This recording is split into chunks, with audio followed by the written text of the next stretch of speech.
Cheers! What's up? Hi everyone! Welcome back to Adventures with KP and Lee.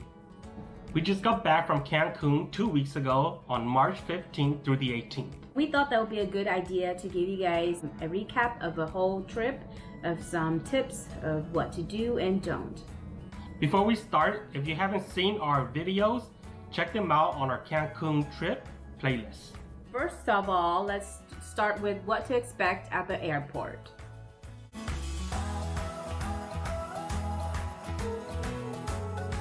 So when going from the US to Cancun, there is nothing much that changed. You will need your passport, get onto the plane, and you will have to sign this immigration form. There's a top and bottom part.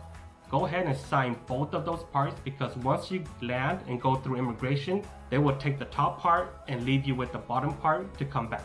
Make sure to keep the bottom part because if you lose it, it costs about $35 to replace it. Remember to bring a pen just for convenience. They may have you share pens if you don't have it. Once you pass immigration and got your bags, just walk straight out the door because there will be a lot of sales agent who will try to sell you some excursions. So if you don't want those, just keep going, walk out the door and look for your transportation. For example, don't do what we did. I locked eyes with this sales agent and he came up to me, he was like, hey, what's your transportation? So I told him, I was like, okay, no, this guy's very helpful. I'm with local agent. Then he was like, oh yeah, local agent, that's my friend over here. Took me to this other guy there. They were trying to sell me this dolphin activity and we kept telling them that we were only there for 4 days and we already got everything planned out. They kept trying to sell us that and that passed me on to this other guy. That's when I realized that, okay, like they weren't trying to help me find my transportation. After like 15 minutes, I just walked out the door and find our transportation.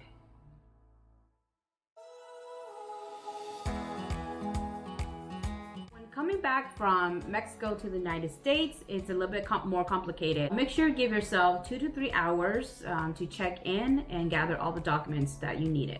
Once you get there, you want to go to the kiosk, print out your tickets, and then there should be a line right behind the kiosk and there will be a worker there. The worker will then give you some documents that you need. So I will actually post up this picture of a sign that we saw there. You need your passports, immigration forms, boarding passes, esthetician forms, COVID tests, and your health questionnaire. Fill it out and then go and check in your bags. They will staple it onto your ticket, stamp your boarding ticket. Make sure that they stamp it because once you go to the TSA, they will look for the stamp. After that, go straight left up the escalator and there will be some workers there where you will show them your health questionnaire. Once you pass TSA, then you're good to go.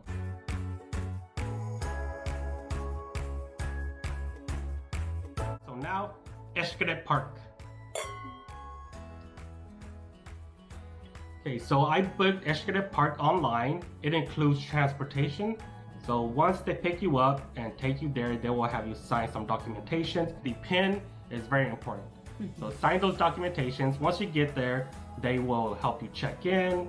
And our tour guide actually gave us a few tips. So some of the tips is that when you first get there, if you buy the packet that we did, which is includes everything, went straight to the locker, put our stuff away. The tip is to do other activities and then go to the river more towards 1 or 2 o'clock because that's when the people will go into lunch and the river will be less crowded. And so that's just a little tip that you guys can try. Another tip is to bring water bottles if you can. They say that they don't allow you to bring food, but they don't check your backpack. So just bring a few different water bottles so that you don't have to buy from there. For Xcaret Park, it's more of a family-friendly park. If you have a family and you're just there to watch the attractions, there's a mini zoo there. There's the Mayan village. You know, it's kind of cool to just walk around and look at stuff. If you are looking for a more adventurous activities, then definitely go to one of their other parks, which is Explore. That's where they do more of the activities.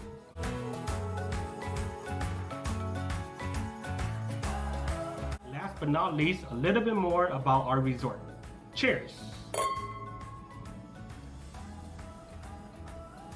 We stayed at Riu Palace Las Americas, an all-inclusive adult-only resort. Our resort is pretty small. It is in like kind of like a U shape. It feels pretty enclosed. There's not a lot of open space, and the beach area is pretty crowded also. And there's not a lot of, activities, or it's not very lively. So if you are looking for more of a party resort, we would not recommend this one.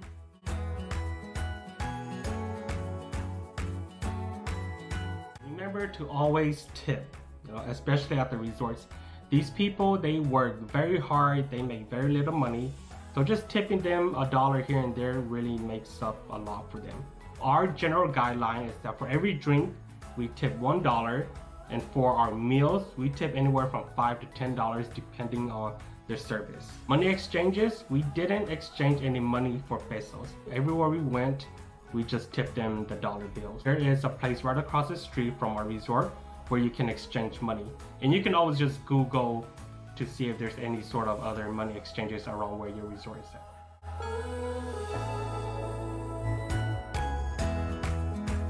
Final verdict. Should you go to Cancun? And our answer is yes. Take advantage of the low price right now. Even though if you're not ready to travel, you can still buy now and travel later. Yes, and remember, right now they offer free COVID testing at majority of the resorts, and they're only at about 50 to 60% capacity. And the prices are only going to keep climbing back up to normal as everything sort of normalizes. So take advantage of it now and travel. That concludes our Cancun recap.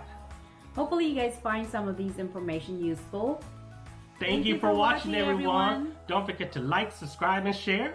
And stay tuned for more adventures with KP and Lee. Peace out.